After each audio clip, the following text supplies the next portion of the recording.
Páscoa. Então, todos os domingos de abril, às 10 horas, vamos falar sobre a Páscoa. Domingo passado já demos início a essa série falando sobre o ensaio da ressurreição. E a gente está seguindo cronologicamente os eventos que estão acontecendo nas Escrituras, a partir do Evangelho de João. Ou seja, domingo passado a gente viu a ressurreição de Lázaro, porque foi exatamente o que aconteceu 2 semanas antes da Páscoa.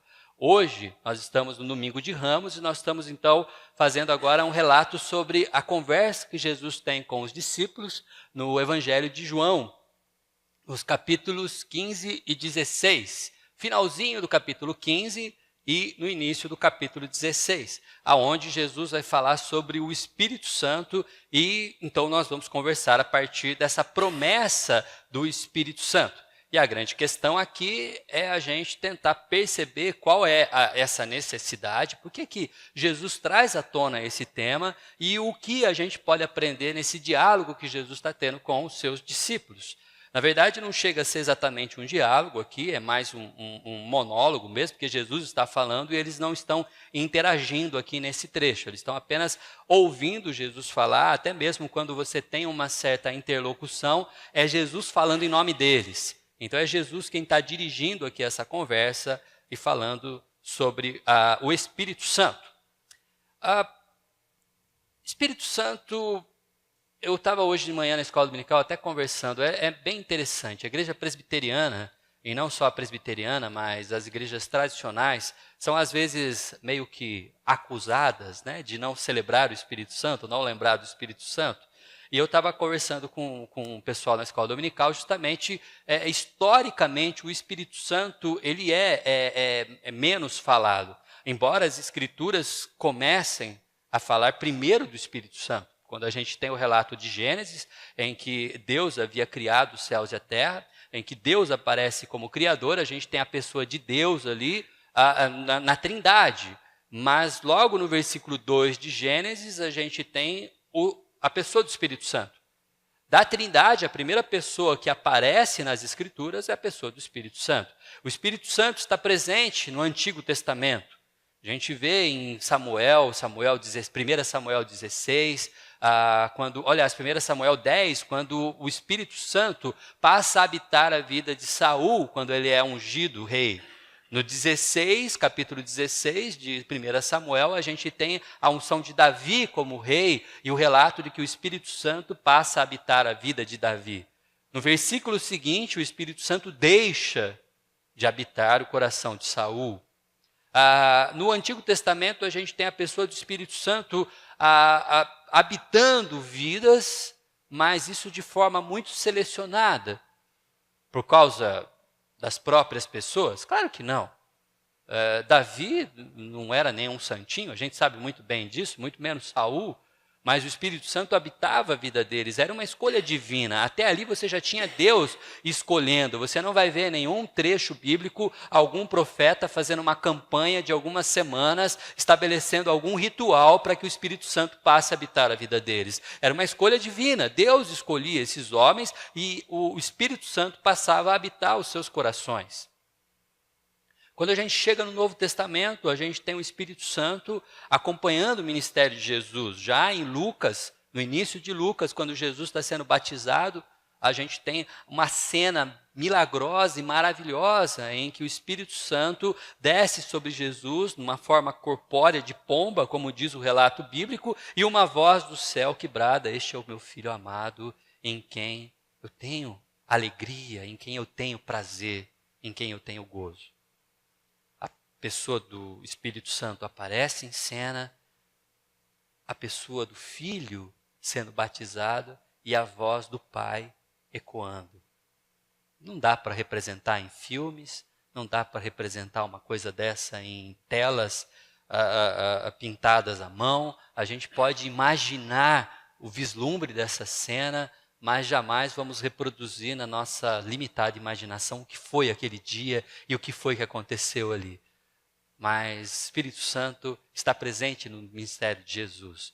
E depois, quando Jesus está então conversando com os seus discípulos, ele vai falar sobre o Espírito Santo. E a gente continua então no versículo 26 do capítulo 15.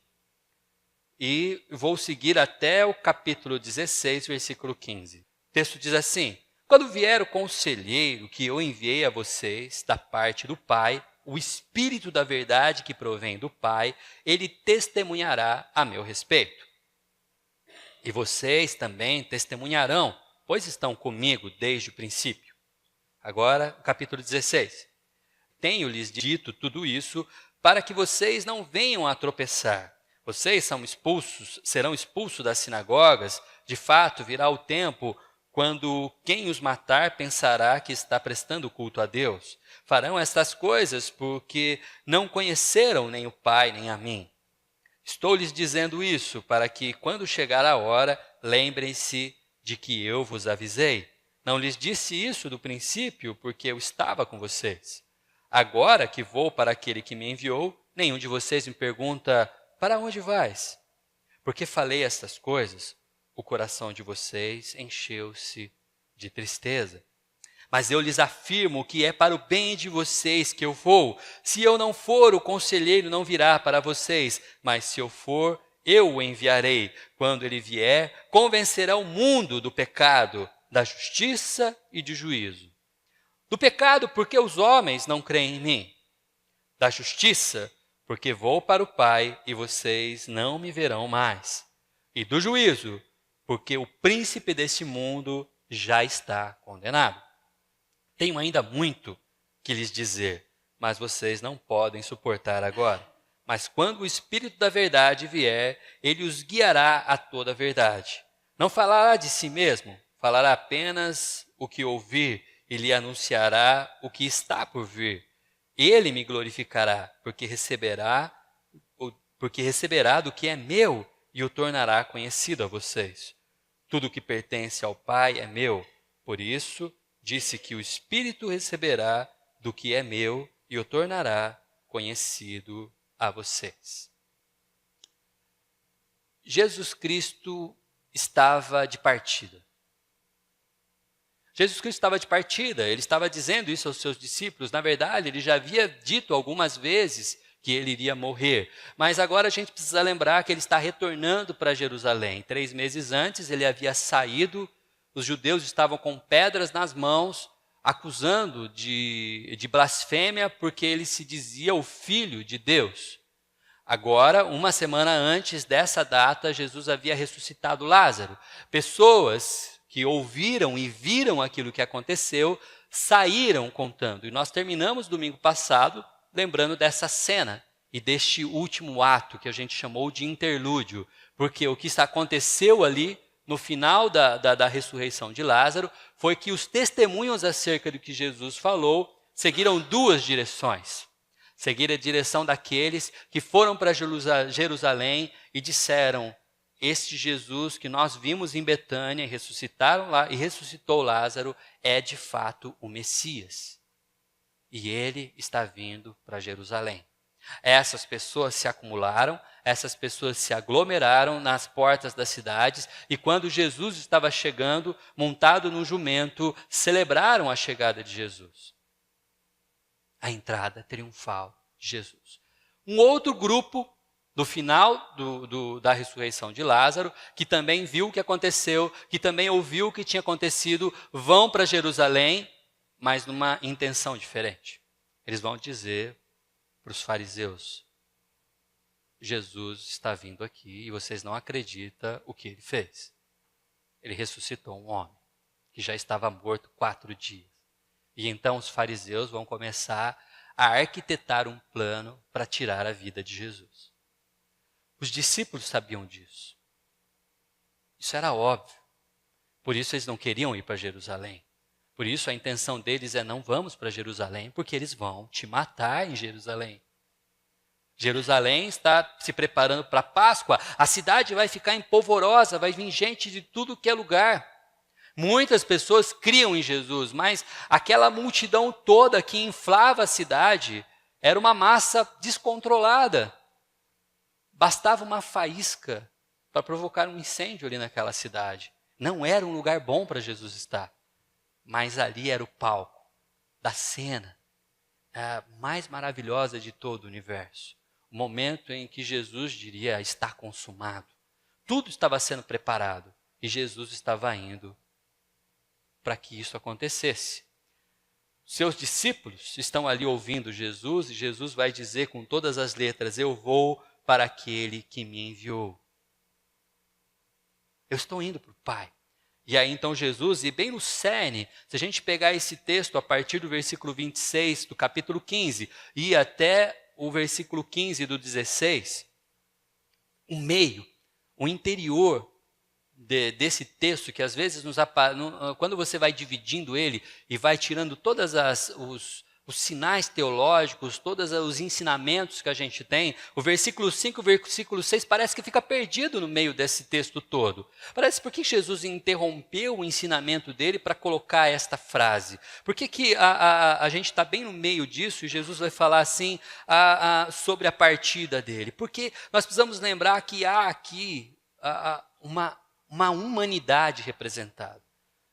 Os discípulos iam sentir a falta de Jesus. Os discípulos que tinham caminhado com Jesus e tinham visto tudo aquilo que ele tinha feito, não entendiam como eles iam conseguir dar conta do seu ministério com a ausência de Jesus. Nós caminhamos 3 anos com este homem de Nazaré, caminhamos 3 anos com o Filho de Deus, o Messias, caminhamos com ele e aprendemos com ele muitas coisas acerca do amor, acerca do Deus Pai, acerca das interpretações da lei, aprendemos com ele sobre misericórdia, aprendemos com ele sobre o perdão, aprendemos com eles sobre tudo o que existe nessa terra, para a boa convivência da humanidade, mas principalmente para que essa humanidade chegue até Deus. E agora ele vai embora? Os discípulos estão desolados. Para usar uma frase de uma das músicas do coral, eles estão quebrados. Estão tristes. Jesus vai partir. Que esses homens estão ali diante de algo que vai quebrar seus corações. O mestre está dizendo: eu vou partir. Eu vou para junto do Pai. E a grande pergunta que fica é: e a gente?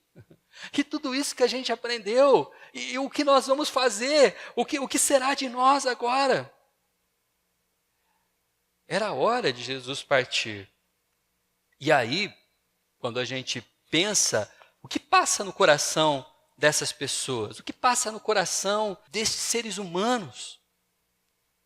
Bom, talvez a pergunta, o que nós vamos fazer, seja justamente por ser o cerne desse texto, seja então todo ele a resposta. E a resposta é que Jesus está prometendo um outro Consolador. E há agora uma nova forma de continuar. Por que então a promessa do Espírito Santo é tão importante?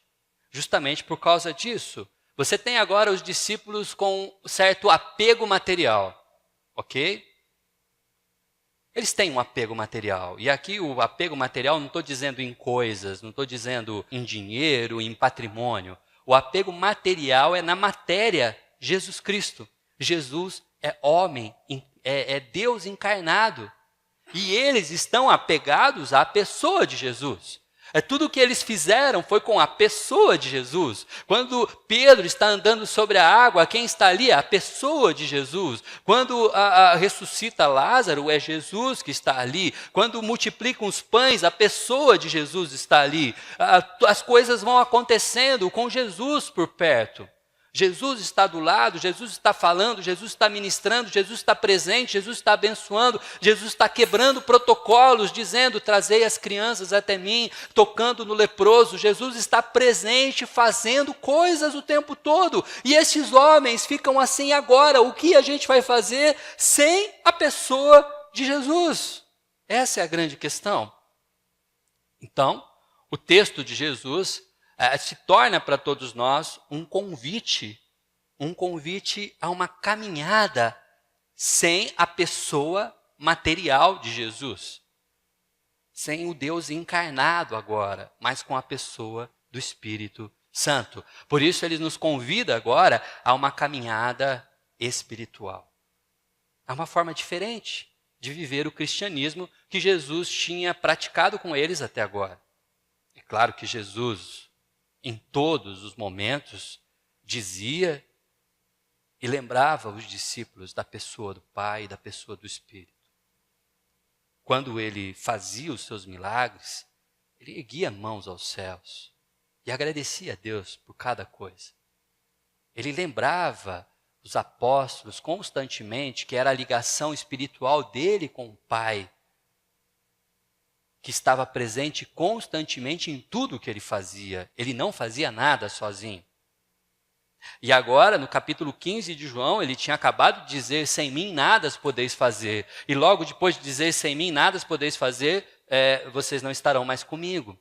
Eu estou seguindo para o meu Pai. Por isso, então, a promessa do Espírito vem para trazer esses dois significados. A lembrar que os discípulos daqui vivem ainda um apego material. E agora, a trazer um convite para uma caminhada espiritual.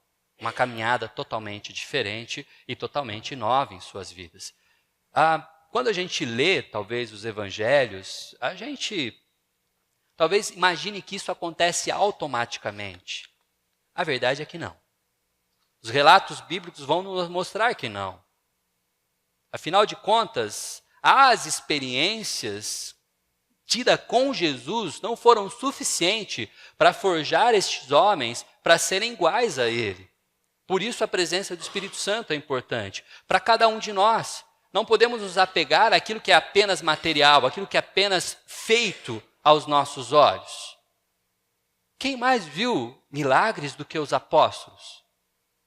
Judas viu a ressurreição de Lázaro. Judas estava junto quando Pedro andou sobre as águas. Ele viu todos os milagres que Jesus fez, viu maravilhas, multiplicação de pães, peixes que saíram de água, que lugar onde não deveria ter peixe. Ele viu tudo isso e, no entanto, entregou Jesus. O traiu. O próprio Pedro, que viveu na carne essas experiências, afinal de contas, ele é a única pessoa de todo o planeta que sabe qual é a textura da água quando se pisa sobre ela. Eu não faço a menor ideia, porque quando eu coloco o pé sobre a água, eu afundo. Mas Pedro sabe, e ele experimentou, ele estava lá, ele falou com Jesus, ele saiu do barco e pisou na água e andou na direção de Jesus no meio da tempestade. E ele experimentou e viu isso. Mas na sua casa, ele viu a sua sogra adoentada, quase morrendo. Jesus, numa palavra, cura aquela mulher. Mas, no entanto, isso não foi suficiente para forjá-lo. E hoje em dia, quantos são os crentes que continuam buscando essa materialidade? Parece que se a gente vê um milagre, se a gente vê algo acontecer, se a gente vê algo estranho, se a gente ouvir um som diferente, se a gente vê um fogo saindo de algum lugar, do céu, caindo na cabeça, espalhando aí no meio da multidão, se a gente vê pessoas caindo, se a gente sentiu, sei lá, um bafo de anjo, qualquer coisa, aí a gente vai crer. Aí eu consigo fazer as coisas que Jesus fazia. Não dá. A nossa experiência com o metafísico, com a matéria, não é suficiente para forjar nossos corações para sermos como Cristo foi. Não é. As experiências podem sim te maravilhar, mas não vão te transformar. É o que a gente vê quando analisa pessoas na Bíblia. E a Bíblia mostra a nossa humanidade. Aliás, você conhece pessoas que já viu milagre. E hoje não estão em igreja nenhuma. Hoje não tem a menor reverência ao sagrado. E pouco se importa com aquilo que Deus, o Pai, o Filho e o Espírito Santo quer para suas vidas. Contato com o milagre pode nos maravilhar, mas não nos transforma. Então, o convite é que a gente faça uma caminhada espiritual. Esse é o desejo de Jesus Cristo, essa é a proposta. Então eu quero destrinchar esse texto mostrando cada movimento daquilo que Jesus está nos mostrando. Na caminhada, a primeira preocupação de Jesus, quando nos apresenta o Espírito Santo e nos diz que é importante que o Espírito Santo venha e esteja conosco, é para que na caminhada nós não tropecemos. Para na caminhada, eu e você não tropeçarmos. não tropece. De que maneira Jesus nos apresenta isso? Nos versículos 1, 2, 3 e 4, Jesus está falando: tenho-lhes dito tudo isso para que vocês não venham a tropeçar. Se você ler na versão revista atualizada, o termo que nós temos aí é o termo escandalizar, para que não venham se escandalizar. O grego presente aqui nesse texto, de fato, é o escandalizo, que pronuncia exatamente assim, muito próximo do português, quase transliterado no português, mas o termo escandalizo no hebraico significa justamente não cair no caminho, não tropeçar. Então, algumas traduções pegam o termo e traduzem no mais próximo do português, e aí às vezes a gente tem a impressão que Jesus está falando para que você não ache algo estranho na igreja, né? E às vezes até cita esse texto, né? Porque as pessoas não podem se escandalizar na igreja, porque alguma coisa diferente aconteceu. Não podemos escandalizar. Não é nesse sentido. O sentido é não tropeçar mesmo, para que você não caia, para que você não perca o equilíbrio na sua caminhada, na sua trajetória. Essa é a ideia. E então Jesus vai trazer isso para a gente, falando, por exemplo, sobre a perseguição. Vocês serão expulsos nas sinagogas. De fato, virá o tempo em que quando quem os matar pensará que está fazendo um culto a Deus. Afinal de contas, quando a gente lê o início de Atos dos Apóstolos e a gente começa a ter a introdução da pessoa do apóstolo Paulo, na verdade, na pessoa de Paulo, como um fariseu, ele era o tipo de pessoa que perseguia a igreja, entendendo que essa era a maneira dele servir a Deus. Quando o apóstolo Paulo, ainda Saulo, fazia isso e perseguia os cristãos, ele estava no seu coração glorificando a Deus. É isso certo a fazer. E o fato é que durante anos na história, a gente vê pessoas que acabam perseguindo a Deus, perseguindo os homens, achando que estão servindo a Deus.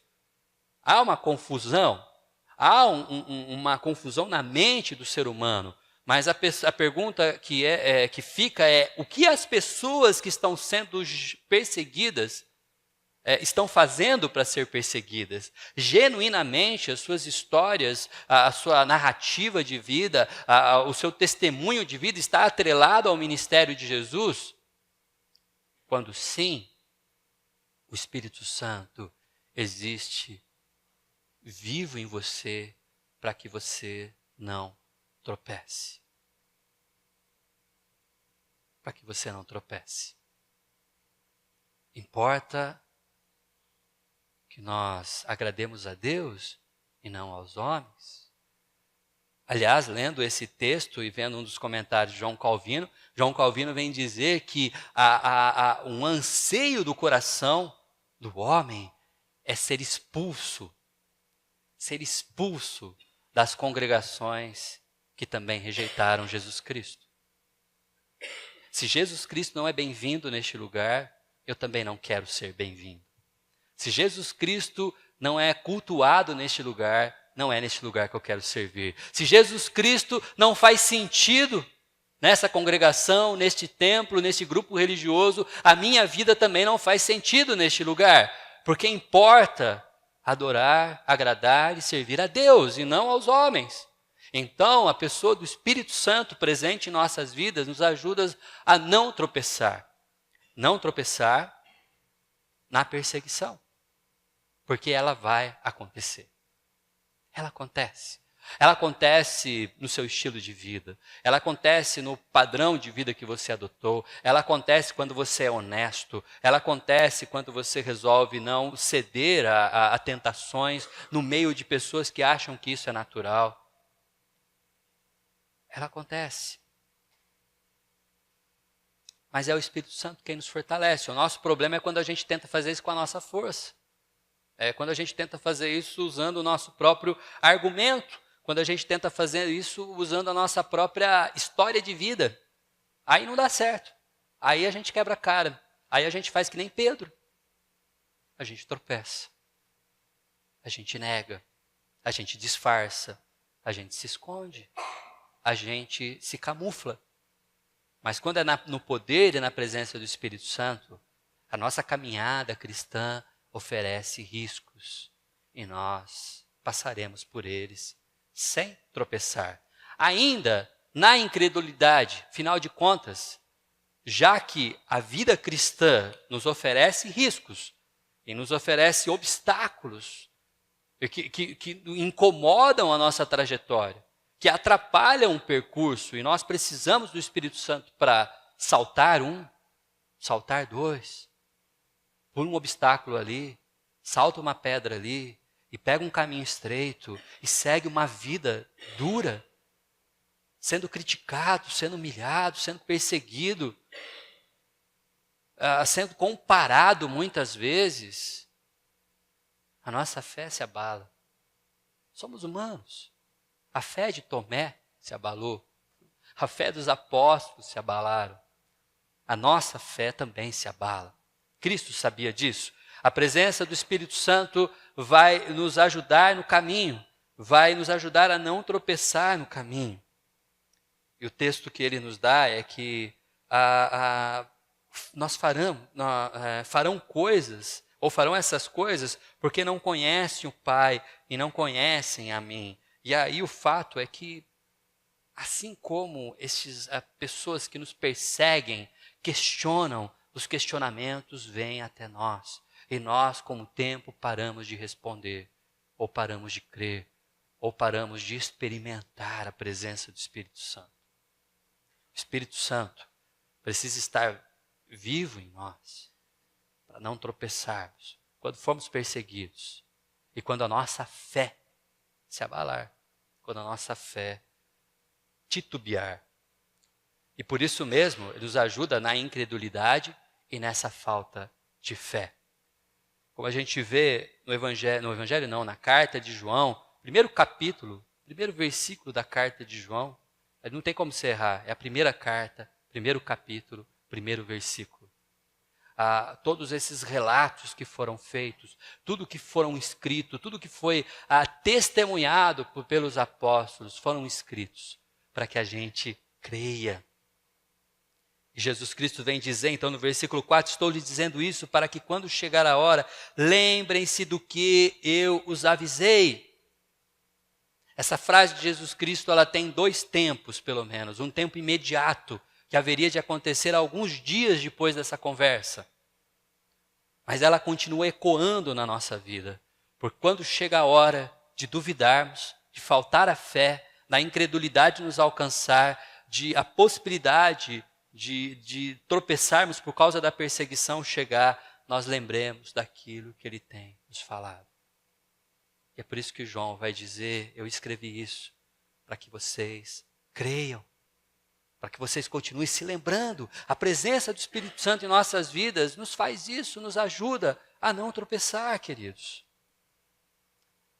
Mas a experiência de Jesus, compartilhada conosco através dos evangelhos, nos mostra que Jesus usava dois mecanismos para se manter conectado ao Espírito Santo, constantemente tendo a sua voz dentro de si.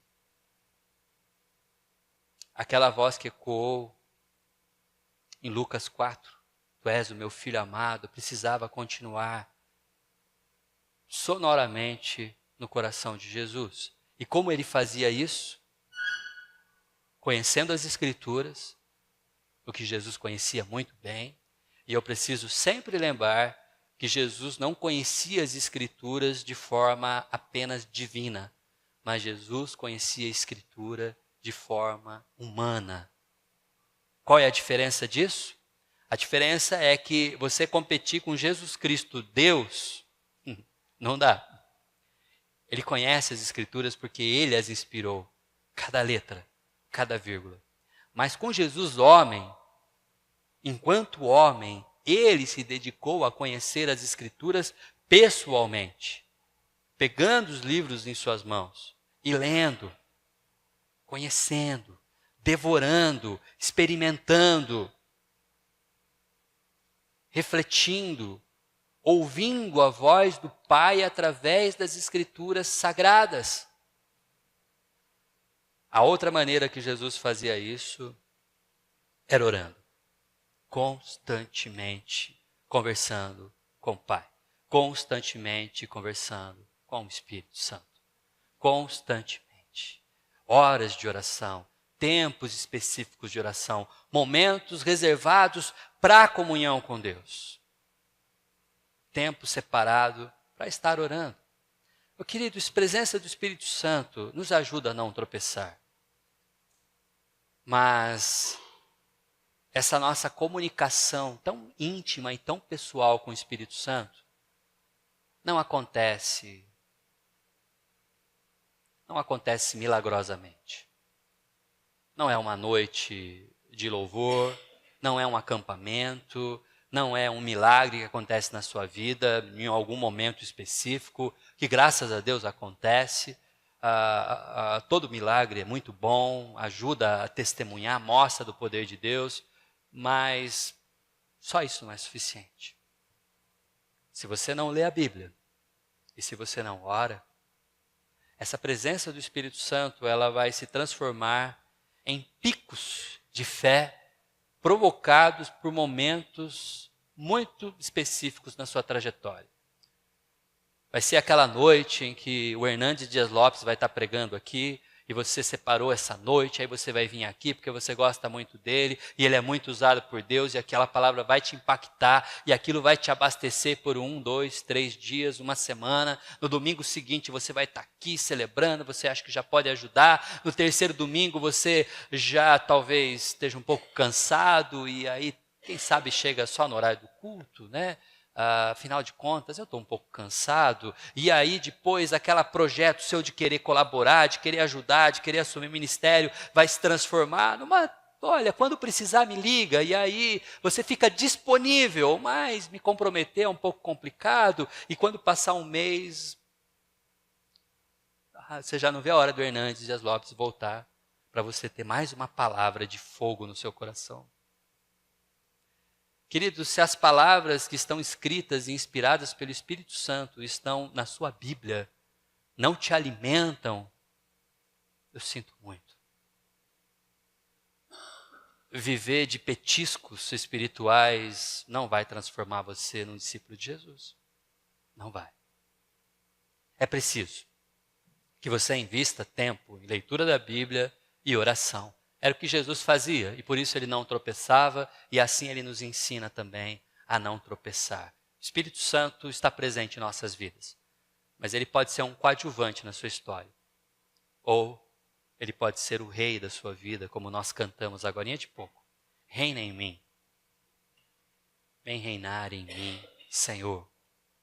Ainda, na caminhada, aprender a depender. Porque se tem uma coisa que não funciona, e não funciona para nenhum discípulo, para nenhum profeta, para nenhum seguidor de Jesus, é você seguir Jesus com o seu próprio GPS.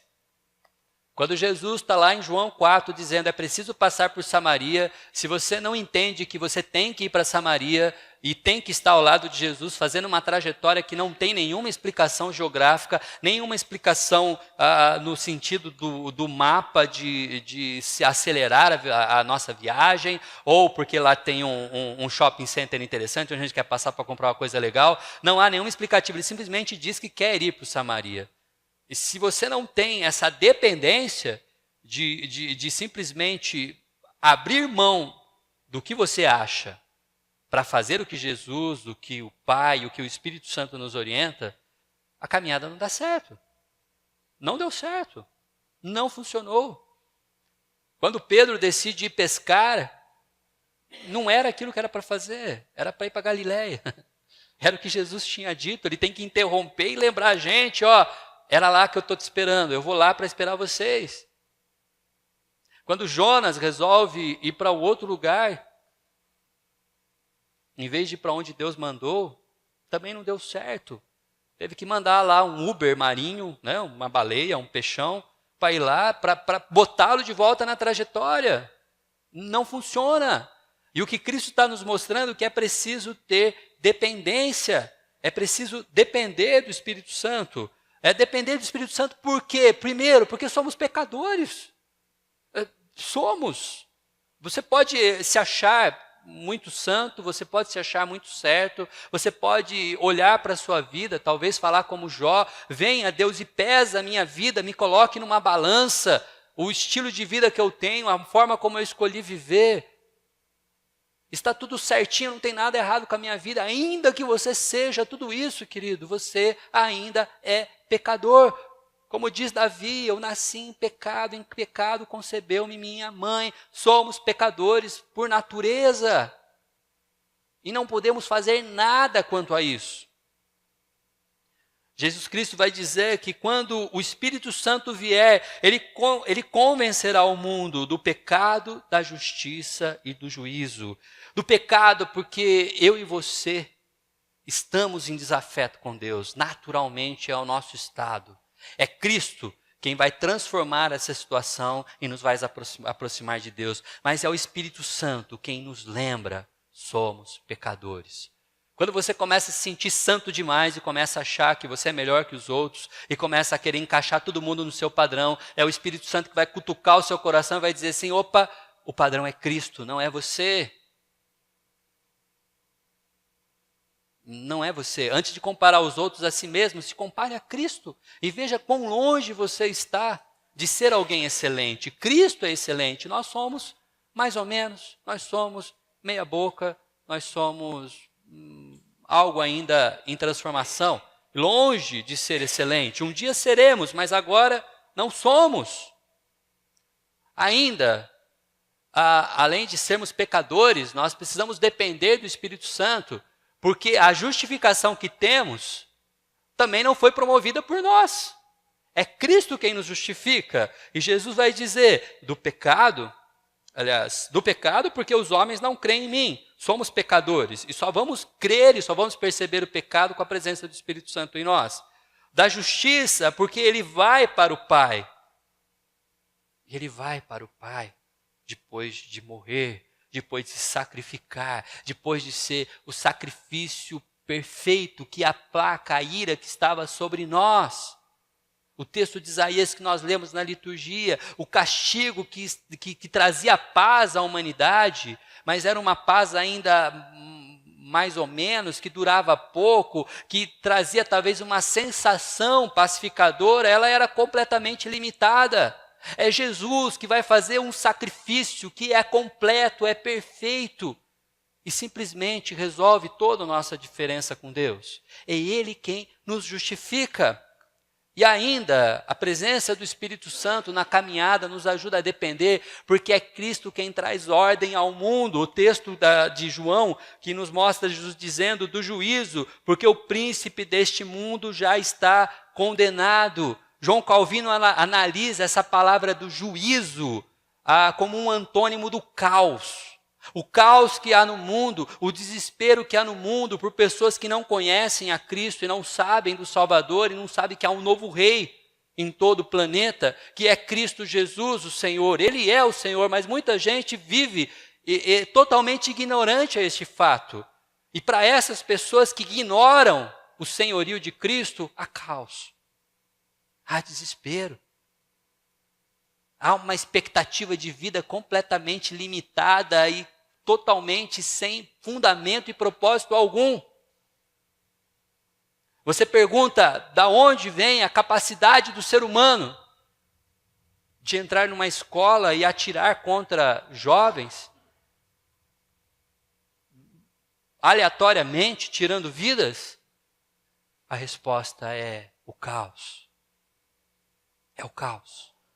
Porque uma mãe, logo depois de parir, embala o seu bebê num sanito e simplesmente joga a criança dentro de uma caçamba de construção, a resposta é caos. É caos. Jesus, Ele traz juízo. Ele traz ordem ao caos. Ele conserta o mundo. Mas o que acontece é que parte desse mundo vive completamente ignorante a este fato. Há um novo rei, há um novo Senhor. Há alguém que traz ordem ao caos. O Espírito Santo nos ensina a depender de Deus em todas essas questões. É depender completamente de Deus, porque somos pecadores, porque não somos capazes de justificar nossas faltas diante de Deus, e porque não conseguimos Não conseguimos com a nossa política, não conseguimos com o nosso investimento capital, não conseguimos com investimento privado, não conseguimos com tratados pacificadores entre consulados, entre países, seja como for, não conseguimos trazer ordem ao caos. O homem não consegue. O Evangelho é a única resposta capaz de trazer ordem ao caos. Só o Evangelho. E o Espírito Santo está presente em nossas vidas para dependermos dele. Porque somos pecadores, porque só ele pode nos justificar na pessoa de Jesus Cristo, e porque só ele pode nos usar para levar o Evangelho ao mundo e botar ordem ao caos. Só. Mais ninguém. Não há outro caminho. Não existe outra solução. E por fim, no caminho, o Espírito Santo está presente em nossas vidas para nos ajudar a suportar. A suportar o quê? Tenho ainda dito isso. Tenho algo a dizer a vocês, mas vocês não podem suportar agora as coisas que Jesus precisava esclarecer aos seus discípulos, mas naquele momento, antes da sua ressurreição, não havia como. Jesus entendia e sabia que isso não era ainda algo possível de ser assimilado por aqueles homens, porque lembram, eles ainda estavam presos à matéria, à pessoa física, imortal de Jesus Cristo. Então Jesus ele vai falar para eles a respeito do que não poderiam suportar. E a resposta é guiar a toda a verdade. O Espírito Santo, ele é capaz de nos guiar a toda a verdade. A verdade, ela é algo que, como humanos e pecadores, nós não conseguimos administrar, queridos. Porque a primeira coisa que a verdade faz comigo e com você é nos humilhar. O ser humano não gosta da verdade. Nós gostamos da sombra. Nós nos acomodamos melhor com a escuridão.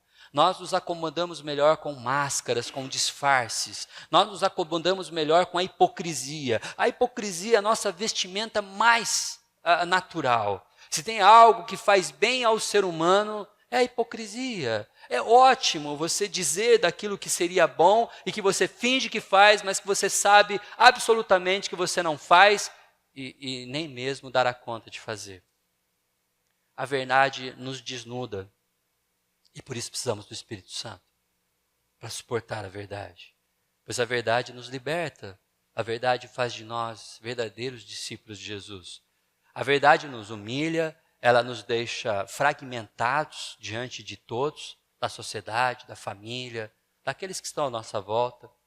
Reconhecer a nossa pequenez, a nossa humanidade é humilhante, mas é o Espírito Santo quem faz com que pessoas como Santo Agostinho escrevam um livro chamado Confissões, aonde ele escreve sem o menor pudor, ou talvez com todo pudor, com muita vergonha, mas dizendo que ele roubava maçãs, não porque sentia fome, mas porque sentia prazer em invadir propriedades e adquirir o que não lhe pertencia. Humanidade, nós somos assim. É o Espírito Santo que faz com que, depois de passar o sinal vermelho e ser criticado pelos nossos filhos que estão no banco de trás e diz: pai, você passou no sinal vermelho. É o Espírito Santo que faz a gente virar para o nosso filho e dizer: mamãe errou, papai errou. Está errado, eu preciso aprender a fazer certo. Filhão, próxima vez que a gente estiver no sinal vermelho, lembra o papai. Fala para mim, pai, está vermelho, não é para passar. Para a gente junto aprender a respeitar o sinal. É o Espírito Santo que faz você, diante da possibilidade de tomar posse do que não é seu, que seja um clipes, seja uma propriedade, seja um dinheiro, seja o que for, um dinheiro sonegado do governo, seja uma possibilidade de fazer algo errado, seja o Espírito Santo da verdade que anuncie nos seus ouvidos: ei, isso não é legal de fazer. Eu estava escrevendo essa semana para um amigo e questionando sobre coisas da Bíblia, coisas que eu faço com o pessoal do seminário, geralmente. E a gente estava falando sobre, às vezes, o homem evitar o pecado.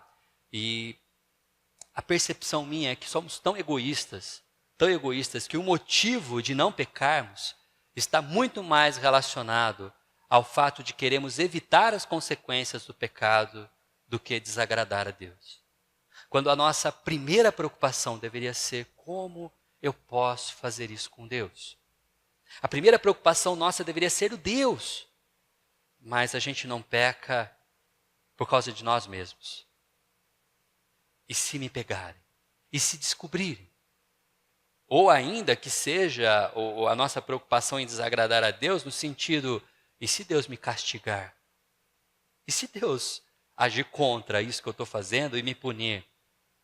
Quando deveria ser o que José diz: como eu posso cometer tamanho pecado contra o meu Deus?